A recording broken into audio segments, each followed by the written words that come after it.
No, but yeah, full spoilers. We're going to be talking about spoilers. We might even talk a little bit about Game of Thrones, maybe a little bit about what's to come. So, let's try to tuned. hold it back because Smith does not know what happens at all. Hey, well, but yeah, I'm just gonna go. I'm gonna give this a just very great episode of television. I'm gonna give this about an 8.4. Yeah, Smith. I was gonna give it a little lower, like an 8.2. I was gonna give it I think it's got 7.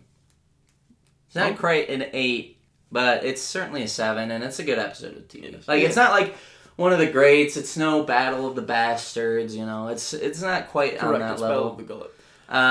But it is quite good. There were a few scenes that I think bring it down to a 7 for me. Yeah. What scenes? That's fair. Let's kind of do what we did in Euphoria. We'll go by character. Okay. And just every main character and just should we have the MVP of the episode? Raina? Ooh, MVP of the episode. Do you have yours on lock? All right, let me think about mine real quick. I'm gonna clock in Raina.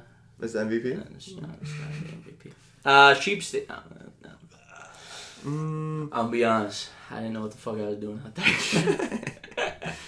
I know who my MVP is. You want to lead us off then? I think my MVP has got to go to Corliss. Is that how you say his name? Yeah. Okay. I mean, super solid. I mean, you got to see him do something. You got to see the kind of leader he is. He did actually. He's building up that relationship with his son. And I mean, that was the most entertaining storyline for sure. I mean, obviously he's the big battle, but more so just seeing if he was going to make it to the end of the episode, seeing him with his son. Because obviously, Corliss, in my mind, he's less of doing, his purpose right now in the show for me is more so, he's motivation for Adam. Yeah. So it's interesting to see the things he does that it's going to motivate Adam in the future war. What's to come, basically. Yeah. Okay. We'll just kind of focus in on this Corliss thing as well. It's very cool to see a character with all the hype and the history of his 9 voyages and he's been to a Shy, which is a wasteland in the Westeros world. Well, I guess Song of Ice and Fire world. It's not Westeros, but yeah, no, I mean it's pretty cool. I mean he was very strategic. It was compelling. His fights were good. Yep. Just that whole sea battle was tough. Yeah. I mean, yeah. Seeing, because I feel like this is the first time we've really seen, naval battle like this in Game of Thrones, where it's, cannon fire and them ramming into each other and all this stuff. It's very interesting to see how they went about it, where it's not just, it was a beautiful fight. Yeah. It's not just amazing. Pirates of the Caribbean, It's we got people in armor, obviously we have dragons and stuff. So it was very cool. And I love to see Lohar's, piratey nature come out, where she was just fuck it, I'm a pirate. You thought I was doing this to win Aegon's war. You are fucking stupid. Yeah. I'm literally just here to get my revenge. And it's I the whole time I was this is believable. I was honestly surprised when the pirates agreed to help them so easily in the last season. So this makes a lot of sense to me, where I was yeah, they're fucking pirates. Why do they care? I mean, they don't even live on Westeros. Real. So that was satisfying too. Rip the Lannister though. I can't even remember his name. Tyland because both Jason is for sure dead. Yeah, the one who got kicked off the boat. Tyland. Yes, I don't think he's not. I don't know. Bro, they got kicked off the boat in the spikes, bro. He dead. Nah, I don't think he's dead. Who's the other one who died? Because you think Corliss is dead? Because he got the same fate. Well, I know he's not dead. Then if you know Ball, then you should know Ball. I mean, I guess I don't know Ball where he's concerned, but he looked like he was pretty dead to me. Yeah. I just know, I guess that Corliss did not die there. But I guess you're saying basically cat's out of the bag, he's not dead? Who knows? Right. Who's his brother? Jason. Yeah, but where's he at? His head was ripped off. Where? When the Starks showed up. And Daemon was like, we got more lions to hunt. Oh, I see. See, that part of the episode I did kind of forget. I'm not gonna lie. I know what you're talking about, but it was kind of not random, but I was just waiting for them to go back, and then they never went back to Daemon and them, so I kind of forgot about it. That's what HOTD does a little rough. I honestly with Game of Thrones, it's more so of oh, this person has a little character arc for this episode. Mm-hmm. We're gonna give them the whole screen time of 10 to 15 minutes, go ball out in your scene in your character arc. Where HOTD, it feels okay, you get 7 seconds, you get 3 minutes, you get 8 minutes. Yeah. It's low-key, I mean, I probably was just yeah. I mean, I was probably like glancing at the phone a little bit, but when the dudes showed up, I didn't even realize they were Starks. I thought they were like not the giant Stark banners. I just didn't even clock it. I thought they were what is it called? The black the Greybeards? Maybe, I don't know. It's just like one of the big ones one of the small town houses that would get like a really big name in this war. The black.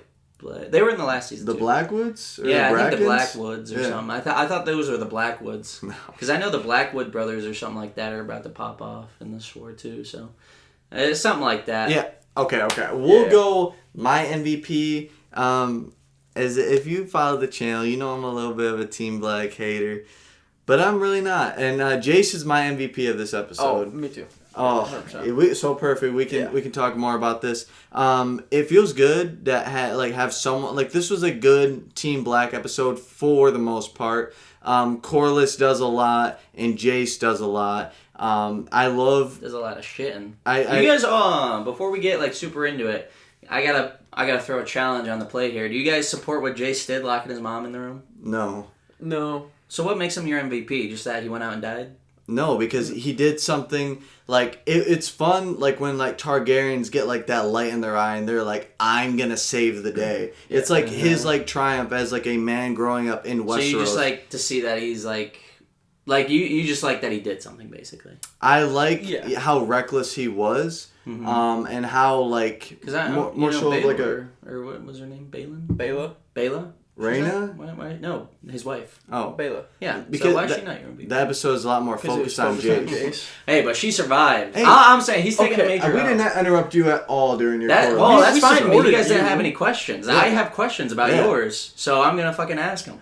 Yeah. This is a collaborative well, wait till the, sort of episode Wait till the statement's done, and then you have some questions for the end or something. I really liked how Jace like just took it in his own hands, and he was like, We're gonna go out and we're gonna help and we're gonna save it. That's what all this buildup has been like this conflict between him and Rhaenyra just absolutely doing nothing on Dragonstone. It ends up in this moment, and I do think it's a little silly that like he was like to the Kingsguard like lock her in this room like trust me, bro. Yeah. He hit him with that crazy charisma check.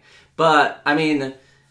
I guess what MVP is just like your favorite character of the episode. What does this mean to you guys? Like is this a Euphoria thing you guys are carrying over? It's the strongest character in our opinion. Yeah, of like the strongest character of the episode. Yeah, like who carried the episode. Not like it could be like who like carried the episode as far as like entertainment level or like intriguing. Like whose character arc are you liking in this episode? Like in your sense, I mean I guess we kind of worded it kind of confusing because like Corliss did carry Team Black in the Battle of the Gullet. So I can get that for sure. Mm-hmm. But like was Corliss your most intriguing character of the episode? I mean, I don't know. I didn't really think about it. Now I have to rethink about it. I was thinking about who's the best character. That's fair. Yeah, like you're talking about just like in battle, who's the best? I was just thinking like just who I liked the most watching in that episode. Well, that would work. Yeah, then you're good. Yeah, I guess. I just didn't like watching it. I don't know. I don't like Jace that much.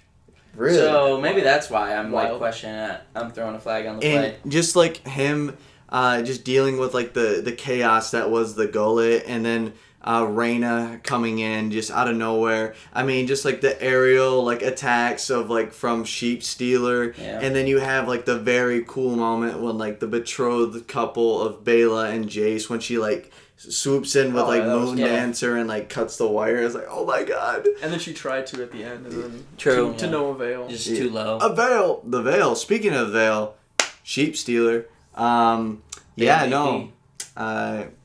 Sheep bringer to Baela or Rhaena. To Rhaena. I really like Sheep Stealer's design. Yes, Sheep Stealer's design and everything is fine. I'm not blaming Sheep Stealer for what happened. You don't blame the dog, you blame the owner. Yeah. I don't blame the bear Kenai moment. And for sure. I told Brayden that I kind of see where they could really go with the Rhaena character since Sorry. That's crazy. That is crazy. But she's essentially replacing a different character, Nettles. Yeah. And for those of you who know Ball, you know Nettles' fate and how she kind of ties into the ending. And I could definitely see them spinning it in the sort of way to still make it the same but different.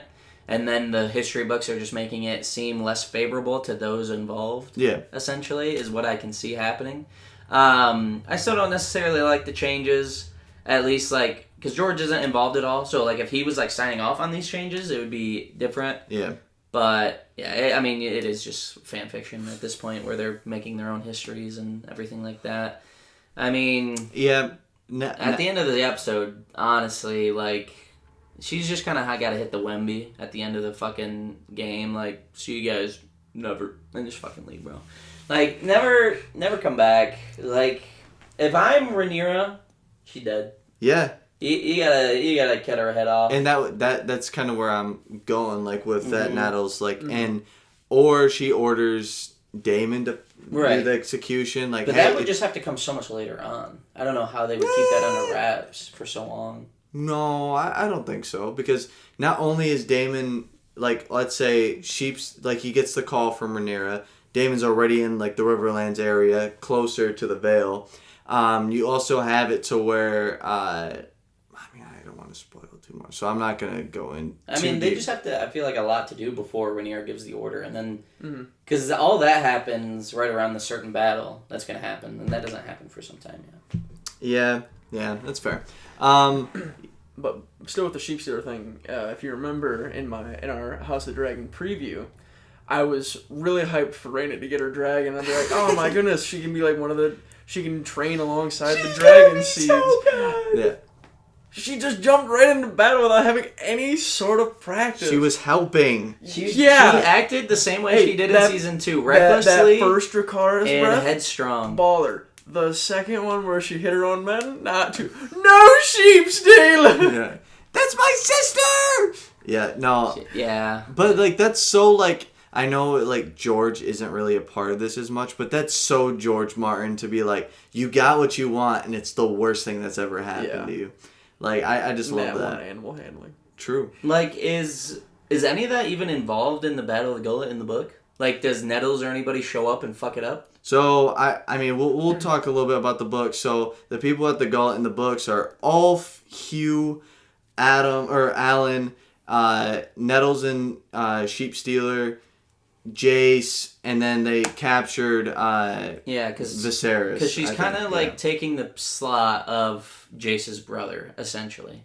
Because he's not there, obviously. He it's hard to tell, like, what exactly. So basically, they're like... Yeah, it sounds like Rhaena takes his spot. She's, like, filling so many different character roles, like, it's kind of hard. 4 dragons, right? Yeah, I mean, crazy. Let's see. Yeah, Vermithor, Silverwing, Sea Smoke. I mean, Viserys still exists, right? Yeah, but he's like a 4. baby. Yeah. So, I mean, like, now she doesn't have any... Rhaenyra doesn't have any, like, kids now. Like, older adult kids anymore. Jace was the last one. Yeah, there's one more strong boy left. Oh. It's Joffrey. Oh, yes. Oh, where's he at? Joffrey. I think Joffrey is in the Vale. Yeah. Or they're leaving the Vale, aren't they? Yeah. Oh, right, because he was supposed to go with Rhaena, wasn't he? Yeah. But Rhaena abandoned all those children just to kill Jace. Or get Jace killed. Yeah. Get Jace killed, probably throw the Battle of the Gullet. I mean, do you think we're going to see the continuation of the battle?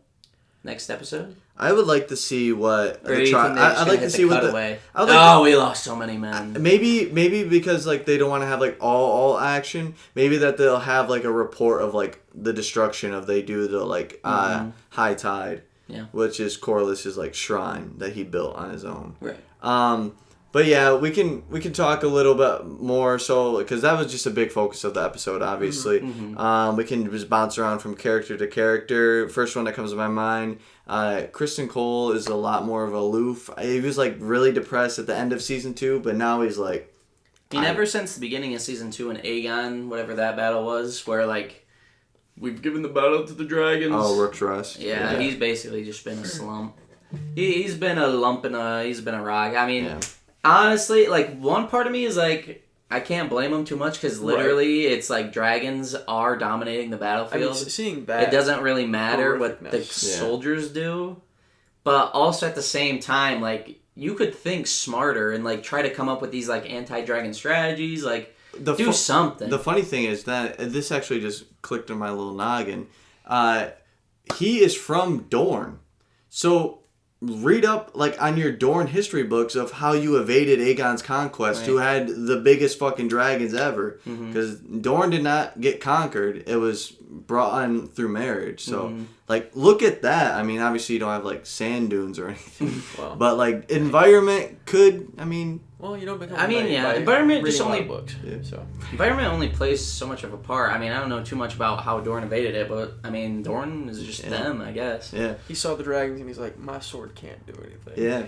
But I mean, you just got to think like around it though. Like, what can you do? Like, hide your like army. I guess I don't know. But something. if you're already like, I'm not. This isn't like excusing, but like maybe just like his mindset of just like. He already broke almost every important vow in his life. He's sent off. He's the hand of the king, and he's so over his head. He has no idea what to do in that role. Sure. He is literally just ants beneath a fucking breathing fire lizard nuke. Like, and I don't know if you know this or not, but the Greens have a lot less dragons than Team Black. Yeah. So it's like they have so much more area. Like even in season 2 when they're like on like their patrol, like Moondancer just swoops down and could have killed all of them. Yeah. And doesn't. But yeah, I mean, cool moment for Gwen to be like, hey, like even if we are all gonna die, we won't turn into monsters if we keep our principles. Right. Banger Gwen scene. Gwen scene. I mean, he's just.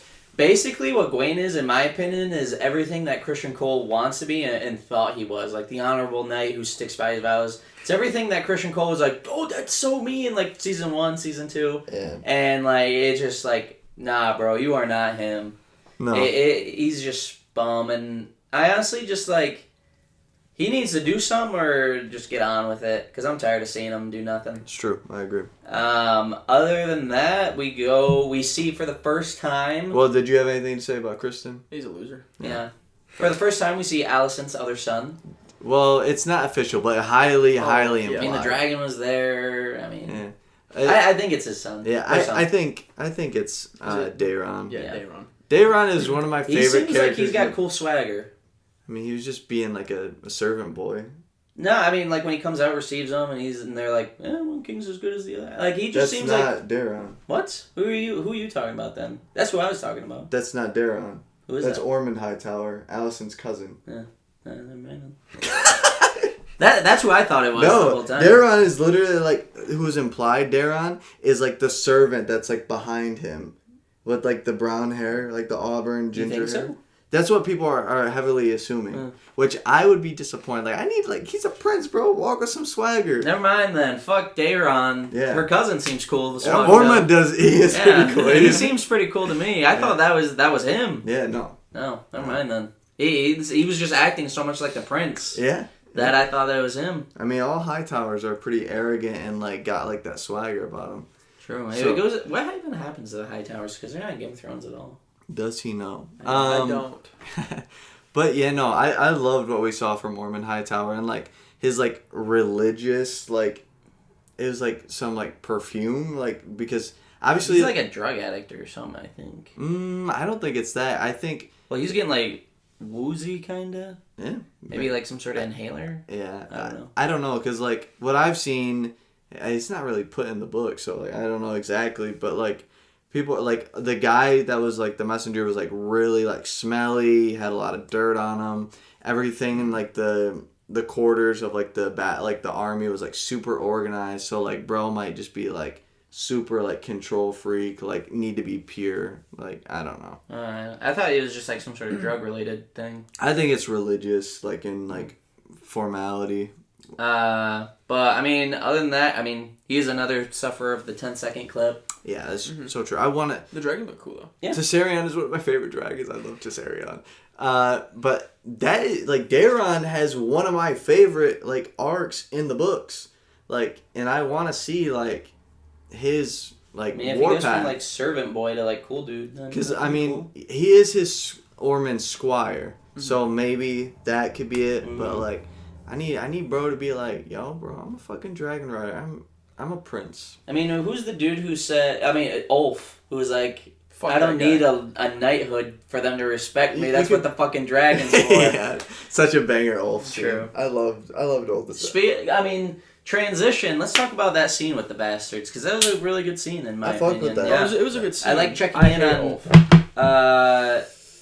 Hang in there. No, it's fine. We'll get to it later.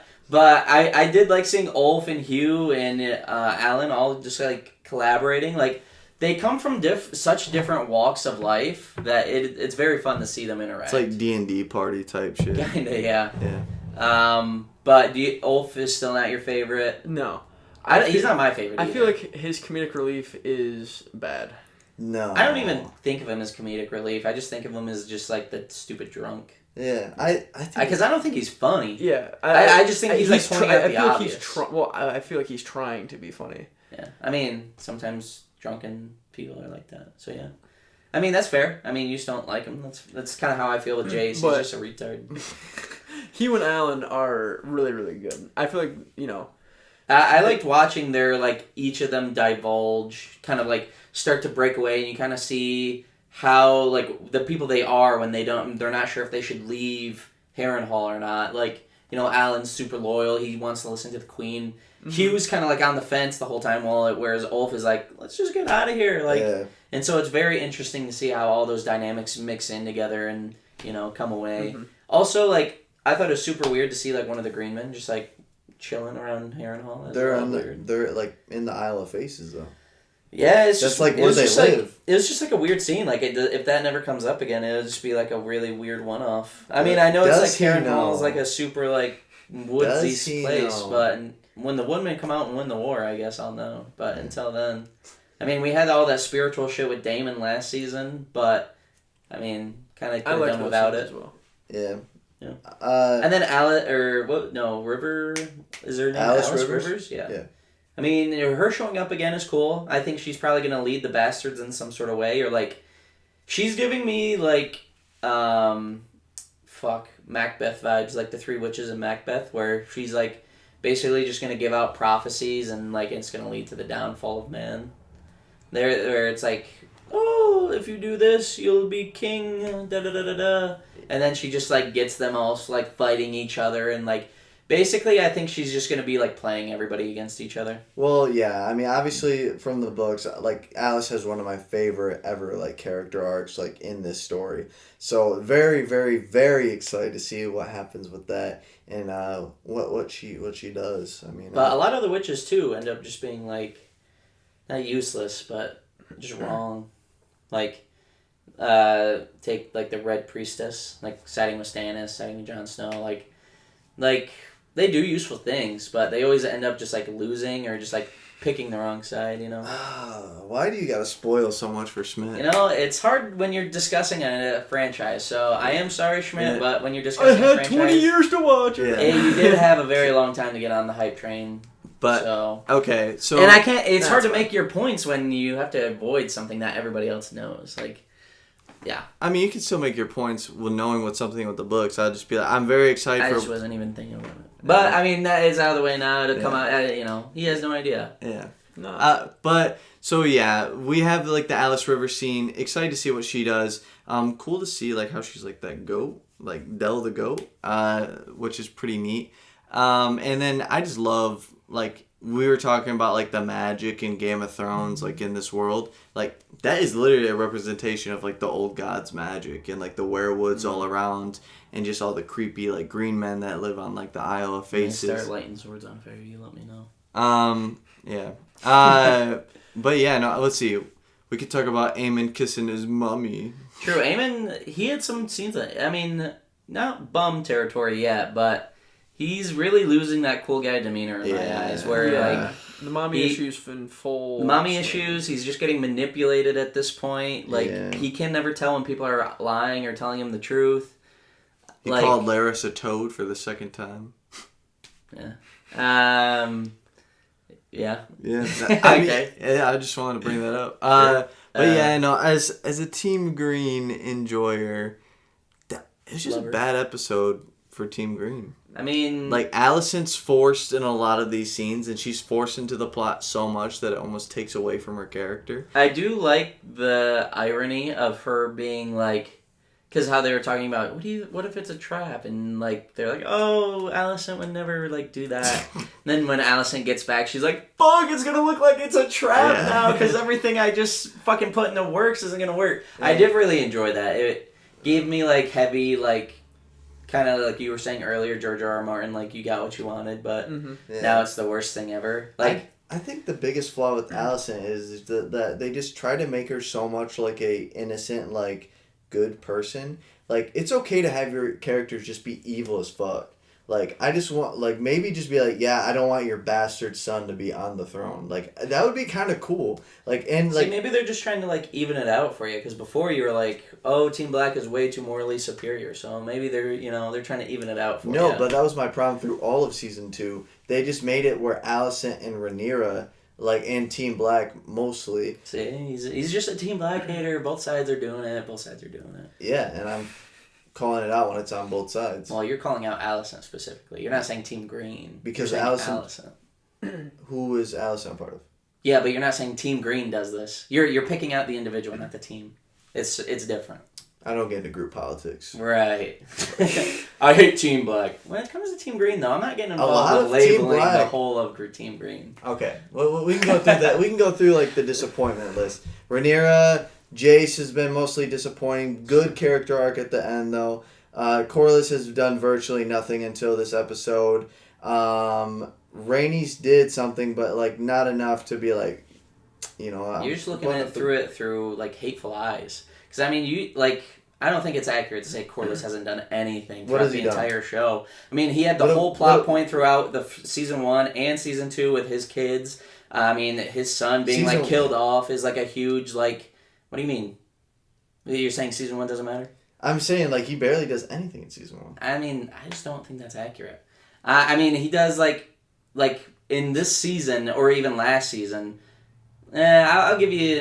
no, I was about to say something, but I don't agree with that even myself.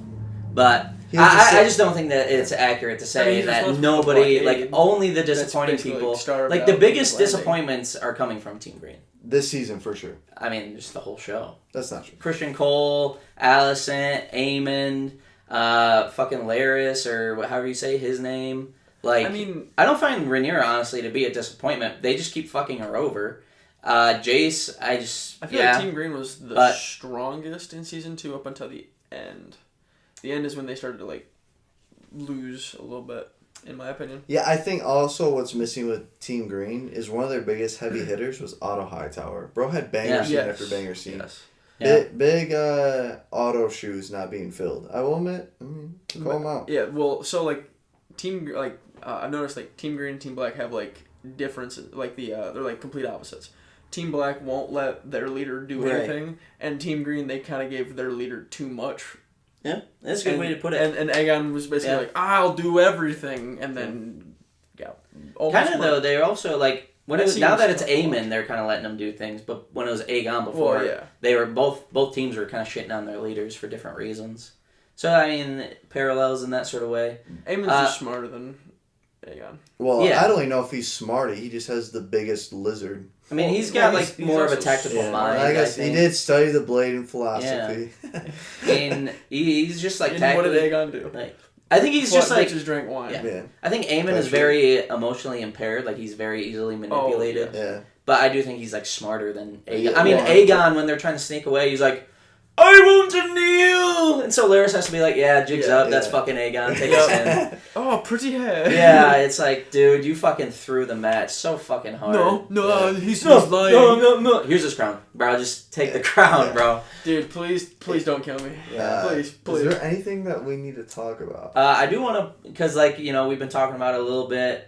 You claim you're not, but you always are a Rhaenyra hater. I just want to talk about Rhaenyra, because I genuinely do like Rhaenyra. Like, there are questionable scenes, like, mainly when they're trying to force her into places when she doesn't need to be. But, like, her as an individual is, like, a very fascinating character. And, like, when they're not, like, shoehorning her into scenes, like, when she has to have that meeting with Alicent and some other things from Season 2, I'm sure I can't remember right now, because it's been, like, a whole couple of years. But, like, that scene when, like, she gets locked in her room and, like, she's venting to, you know, her advisor and that maid who's there. Yeah. It's so good, and like, my heart breaks for Rhaenyra every time she's like, you know, let me be the leader, let me be the king, like, just because I'm a woman, like, you guys keep treating me like shit. Like, she gone through it all season 1, most of season 2. Daemon finally submitted to her at the end. That was, like, the very last bit we see. And then season 3... And they took prophecy for that. Right. Yeah. And then season 3, her own son betrays her and, like, locks her in a room. Like, I get the perspective that, like, we can't let the leader go out and do this thing. Yeah. But if she was a man, they never would undermine her like this. And so, like... Yeah. That scene where she's, like, stabbing the clothes and she's like, I have the frail form and body of a woman, but I have the heart and spirit of a king. And it's like, makes my heart break every time because it's just, like, you feel so bad for her. Yeah. And I believe her, too, when she says it. It's like, I've never been, like, I think she's probably, the smartest character. Like, she's always making, like, tactical decisions. She's open to advice. She has so much potential. She's potential, man. But it's not her own limitations. Yeah, it's the other everyone people's. else limiting her. Yeah, it's so sad. That.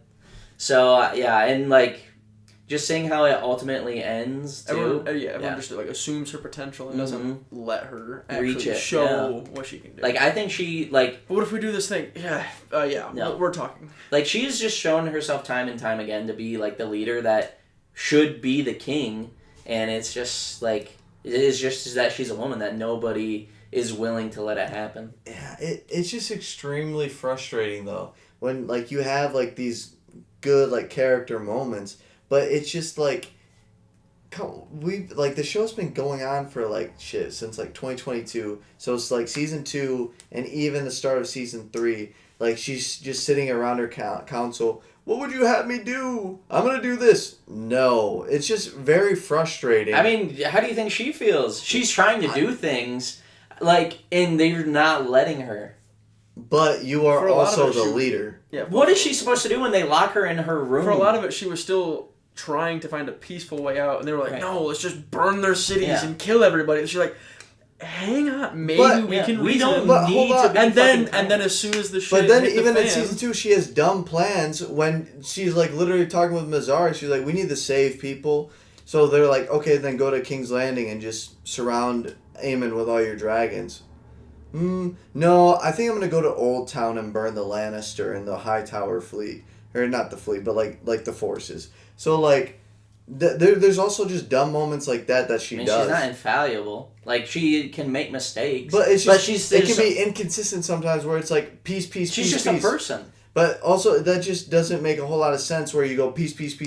You know what, I can take this city and just surround this kingdom with dragons and take it. Nah, I'm just going to have my dragons just go to Old Town and burn. I mean, you got to think, she, like, literally, you're just, like, thinking about it in archetypes, not as, like, people think. She's being undermined, people don't think she's strong, so she's trying to, like, protect people, but also show a display of power by burning the things. I think you can show a bigger display of power by everyone knows the like, threat if of she dragons. was to only do, like, surround it, they'd be like, such a woman move. If she was a man, she would have killed some people, burned some shit. So she feels compelled to do those things. Well, I will say, literally, like, everyone in King's Landing that's in royalty is fucking terrified of Rhaenyra just showing up. So, like, that doesn't even make a whole lot of sense. Yes, it does, because if she showed up and just surrounded them and did nothing, they'd be like, oh, she's just not going to do anything. She's a weak woman. She doesn't have the guts to actually start killing us. I think that they should literally just go down to the castle and just start ripping that shit apart. I mean, what ifs, maybes, could have beens. It's so your whole argument is a what That's if. your whole argument. No, my whole argument was it doesn't make sense for her to have this peace. And I'm telling you why it does make sense, because she has to show a display of force. Based on a what if. No, that is literally why she did it. You were just too media fucking illiterate to see it. I'm just telling you a legit plan that she had in season 2 when she was like, I am going to burn Lannisters and Hightower. Yes, but just show a display of power because nobody thinks she's strong. But don't run on peace if you're going to just... She still wants peace. You can do both. You can do both. Yeah, you can. A character, a person is not one-dimensional. Like, just because you can't see beyond one aspect of something, that doesn't mean it doesn't have multiple sides to it. But what? Like, you're looking at her like she's a flat fucking piece of paper when she's a multi-dimensional fucking thing. You can have all. No, you're not. You're like, she's peace, peace, peace. Why would she ever do anything violent when she just wants peace? If that's what campaign she's running on, though. You're just retarded. No. Yes. Well, I'm sorry you're on like the whole like Rhaenyra like cock and bouncing on it, but you just see like the only things you want to see, and you're like anything else is because she's either like she's inconsistent. Da da da da da. It's like you can want peace, but still do these other things that make sense. It doesn't not make sense for her to go and burn those things when she needs to show that she's serious. But what good does it do? She didn't know it wouldn't do any good at the time. She is just moving and acting as things come to her. But the Hightowers and, like, she is coming to the Hightowers and Lannisters. That's not coming to her. So what? So yeah, she sent them to be like, we have these dragons. We could burn the whole fucking world down if we wanted to, and we're not doing it. But this is my display of strength to show that I could, and I'm going to take the peaceful route instead. So I think what Braden's trying to get on is, so she did all this to like show that she has the power to take, so don't fight me and just like give it up peacefully. But that's not consistent. Why would you want peace then? Be on peace, bro. I got it. No, I'll make the argument for you. No. So what I will say with that is just the sheer number of dragons. The better plan would just be surround King's Landing. I know he's just going to be we don't respect you because you're a woman on a dragon. Well, but also... That's what's happening. That is what is happening. If you had... No, but she doesn't do it. Because that is what would happen. That's what's been happening. Based on a what if. No, because based on everybody not respecting her. Nobody is respecting her now. Nobody was respecting her in Season 2, Season 1. Why would it be any different? Because it's been shown time and time again. There's a lot of difference when she's just hiding on Dragonstone versus when she brings all of her dragon fleet to King's Landing and be like, give me this or I'm going to burn this to the fucking ground. And then what does she do when she said, and they say, no, you're going to have to burn us to the ground? Burn it. No, because she wants peace. So she can rule over ashes? She wants peace. You're defeating yourself at this point because she's like, if that bluff doesn't work, what does she do? I mean, it's not a bluff. It is a bluff because she would never do it. I think she would. She clearly wouldn't, otherwise she would. I don't know. I mean, so... Yeah. I don't know. I feel like it would be dumb to move all the dragons and try and take King's Landing with like a ton of force. She is clearly, if it completely collapses, it's going to be so much work and so much more money. She's just going to make everyone else's life worse. And like you're saying, she's on peace, peace, peace. So why would she show up on anything other than a bluff? Because she is peace, peace, peace. So she's just showing her display of power and violence, but she's still going to preach peace because that's what she wants. She's not going to show up and then if her bluff fails, she would have no more options after that. That's just not true. That's why she exercised these other options. Right. So she's using. She's not going to lay it all on the table. She has no options left. I mean, if Rhaenyra need to hit the big stick policy. You show up, you can easily overpower Aemon. You can kill Vhagar with like your 7 dragons, and you can just whip your dick on the table and be like, hey, this is how it's gonna happen. You're gonna give me this. We're actually probably gonna exile you, do whatever you want to do, but guess what? You're out of here. I'm in. If not, burn city. You're just not thinking about the cost, because she would just she doesn't want to burn the city. But more than just the city. The people. Vhagar's not going down without like a super fight, so she would lose a lot of her strength. And just like so many innocents would die from that fallout of her running around burning the city. Like you saw when Daenerys did it with one dragon. Like you know. Yeah. Type shit. Sick spoiler. Yeah. But so obviously, yes, it would be terrible. But I'm just saying if at that point, Team Green would leave Rhaenyra with no choice whatsoever but to do it.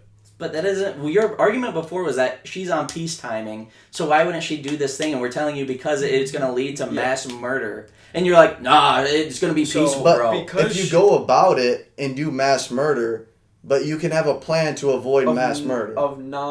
So she can kill 2 people or 20 people. She's not killing a ton of non-combatant civilians. She's killing her enemies and usurpers.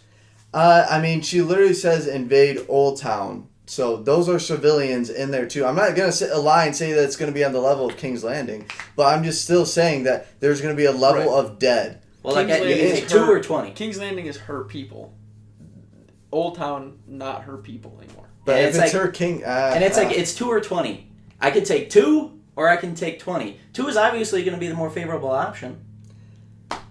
population wise, yes, but also like she has a literal like fleet of just going around just those whole like the whole reach she's gonna light on fire. What is your point? I'm saying that her plan to go like to the reach in Old Town and all that is still a very fucking big catastrophic problem. But it's not as big as burning down the entirety of King's Landing. If You're saying if You're saying what if because you're just saying they'll just surrender. they would. No, they wouldn't. In what mind is Aemon just surrendering? What mind is Aegon just surrendering? I mean, Aegon literally was convinced that you are going to die if you stay here, no matter what. That brother is not surrendering under any circumstances. Neither Aegon? is Aemon. Aegon or Aemon? Aegon did surrender by running away.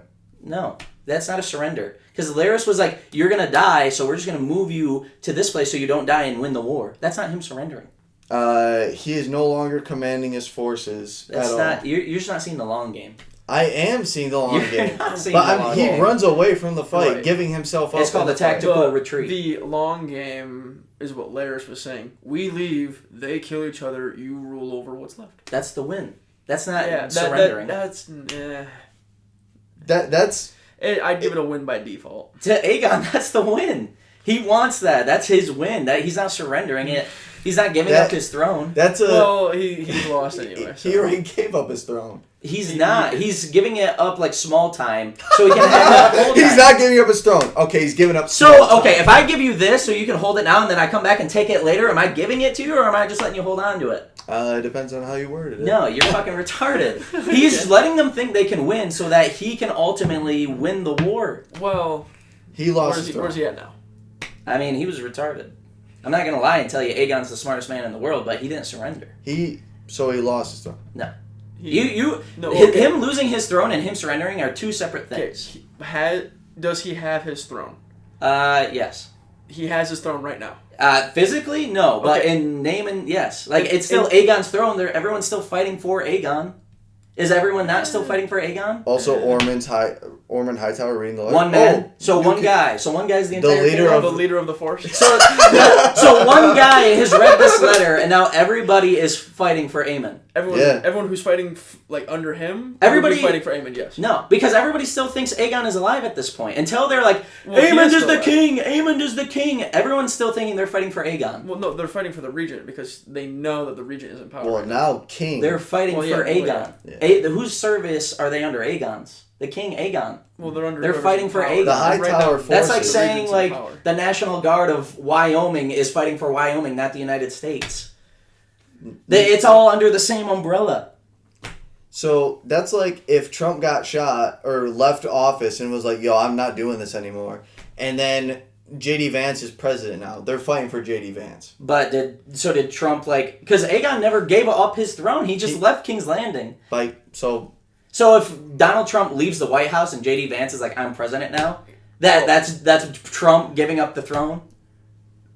I mean, It's not. Trump You is- just can't get yourself to say, yeah, I'm wrong. I'm not saying he gave it up. He has lost it. He That's does not have him it. losing it and him surrendering are two separate things. Fine. He lost it. He didn't So give it you up. were wrong. He didn't surrender. I mean, he did surrender his own throne. See, you can't even say you were wrong. I can. No, you can't because you're not saying it. Did he lose it or did he surrender it? I feel like he surrendering it surrendered by leaving is surrendering it. It's just not true, though. It's just not. Because him surrendering is him saying, I lost. He's not saying that. Well, you can say you didn't lose, but you leaving the battle. You is being you forced surrendering. into a loss is different than him saying, I lose and surrender. It's just two separate things. So are you saying he lost the throne then? I'm like, What are you trying to get at? what do you mean? I'm saying he didn't surrender. I'm How just many trying times to- do I have to say he didn't surrender for that Okay. to get through your head? But did you? Are you saying he just lost it? I'm just saying, like, see, Don't be a politician. Just answer. No, because you're being a politician, because you're like, well, he surrendered, well, he lost it, well, he lost it, well, he surrendered it. So every time that I say, so he didn't surrender, you're like, well, Well, let me wrap this in a bow to say that he did surrender, but in a way that's not saying he surrendered. But what are you trying to get at? I'm saying he didn't surrender. That's all I'm saying. He did not surrender. Then what happened to him? He left King's Landing because he thought his life was in danger. That's not surrendering. Okay. It's just not. If he surrendered, that'd be him giving away his throne to Rhaenyra. Did he do that? I mean, he already gave it away to his Did he give it to Rhaenyra? He gave it to his brother. No. But he still has his crown, to be fair. Well, yeah. Okay. No, he didn't say, Aegon, you're leading now. You're in charge. I'm leaving. Well, no, he didn't say that. Him leaving is that. No, it is not. Not in any way. Larys' whole plan was, we leave, Aemond takes charge and fights Rhaenyra, and then we come back. That is not Aegon surrendering the throne to his brother. It's Aegon's choice to do that, though. He's just leaving, but he's not surrendering the throne. You're right. You are right. He has full intentions to come back to get it. So so he wouldn't fully. He's not surrendering. He wouldn't fully surrender. He's not surrendering it in any shape or form. All he did was leave King's Landing to live. That's not him surrendering. It's just not. It's just isn't. It's not him continuing to fight either. What does that mean? I'm not saying he's fighting. I'm saying he's not surrendering. Well, I'm just saying it's not either. I never made the claim that it was. All I said was that he did not surrender. He never surrendered. It's about as close you can get to surrendering without saying I give up. It is not. No, it is not. I feel like it is. It's just, you're just wrong then. So you can get closer to surrendering without giving up? Yeah. Because That's how close you can get. If he was inviting Rhaenyra back and being like, yeah, come in, I'm not surrendering, but you can come in and take King's Landing. But I'm if he did all that, that's him surrendering without surrendering. He's not just giving up the war. All he's doing is trying to live because he thinks people in his court are going to kill him. So he left because he doesn't want to lose the throne. But he lost the throne. He's just not in King's Landing right now. He did not, he lost the throne. So did he surrender it or did he lose it? That's what I'm asking you guys. Well, you just said... All I'm saying is that he didn't surrender. You said he left so he doesn't lose it, but he lost it. Okay. He left, you guys call me the politician. You're like, oh, your wording, your wordplay, blah, blah, blah, blah, blah. All I said is that he did not surrender the throne. He did not willingly say, here, you can rule now, I'm just going to leave. He said, okay, people are trying to kill me, I'm going to leave so I can save my life and later come back to King's Landing and kill my enemies. He's not surrendering and being like, I give up, I'm leaving the fight, I'm not even going to try anymore. He's leaving so that he can continue to fight. Right. So he's not surrendering. Nah. You're just so stupid. You can say, right, and then you can say... He's leaving. Even though, this is literally the meme where, oh, this is your wallet, this is your ID, this is everything, so this is yours, and you're like, nope, that's not mine. You are Patrick Star.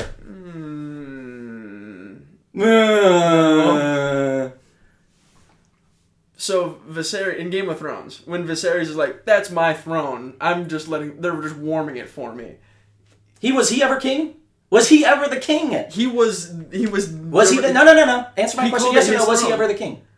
Answer my question. Was he ever the king? No. There we go. So no, he did not do what technically Aegon yes, did. No, he was not.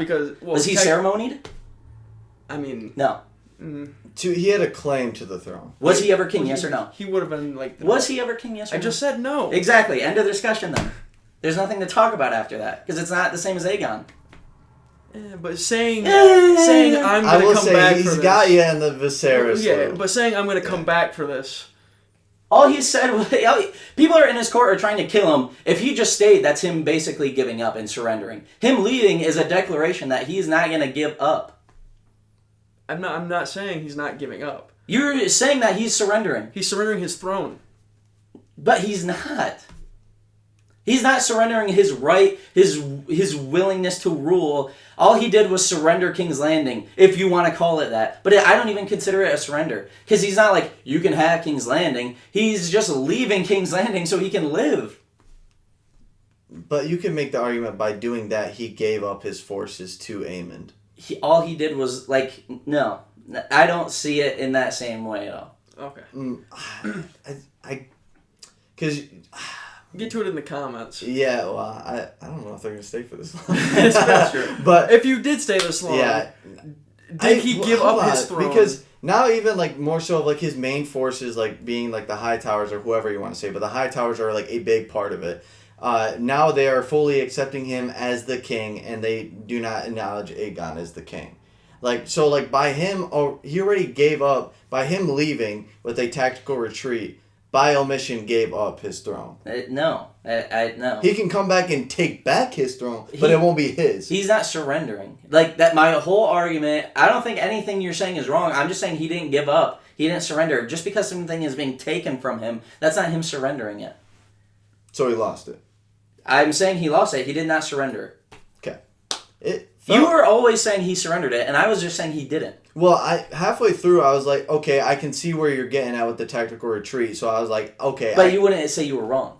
By doing that, I was saying I was wrong by. But you just say you were wrong that. I was wrong in the sense of surrendering. That's that. When I said that 10 minutes ago, check the pod. He was like, no, but I won't say. But also, when we were talking about, he lost it. He did not lose it. He's going to take it back. If I give you this and then I take it back later. I did not. I gave it to you, but I just took it back. Because you were assuming. Because every time you said take, like every time you were saying lose, you were also using surrender. So you're using it synonymously. You were using it interchangeably. So anytime you said lost, did he lose it? I couldn't say yes, because then you would be like, he surrendered it. Because you were using it synonymously. So if I agreed to your terms, you would have been like, oh, he surrendered it. Braden Pro is running for politician. That's just your way of talking. I was just not going to concede to it. Because if I had said, yes, he lost it, so you would have been like, oh, he surrendered it. Just because you were using it synonymously. Is there anything else with this episode? We got a full 8 weeks of this. He did not surrender! That's all you need to take away from this, and that they were wrong. He did not surrender. He left so he wouldn't get fucking murdered. Did lose it, though. Yeah. That's fine. Did he surrender it? Willingly, no. So he didn't surrender. Surrender is willingly. So you're right. Yes, I am right. Thank you. That's all I wanted, people. We can end the episode now. Okay. But correct. Did not surrender, but lost. Thank you. That's all I was saying, is that he didn't surrender. But I think you were diving in really deep with like the whole surrender thing. But when we were talking about lost it, you were just using them synonymously. So if I said you misunderstood, lost it, I misspoke and you misunderstood. I mean, I understood the words you were saying. Accountability 101.